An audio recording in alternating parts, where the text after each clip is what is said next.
आपण बघत आहात एकेपी न्यूज मराठी। आपला आवाज आपली ताकद। सबस्क्राइब करा, शेअर करा, लाईक करा। AKP news Marathi.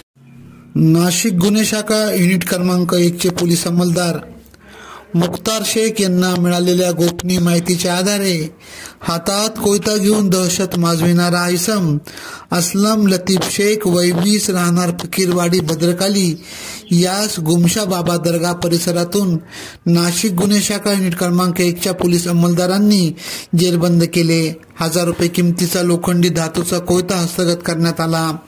याबाबत भद्रकाली पोलीस ठाण्यात गुन्हा दाखल करण्यात आला असून सदरची कामगिरी गुन्हे शाखा युनिट क्रमांक 1 चे वरिष्ठ पोलीस निरीक्षक मधुकर कड यांच्या मार्गदर्शनाखाली सहाय्यक पोलीस निरीक्षक हेमंत तोडकर व त्यांच्या सहकार्यांनी केली।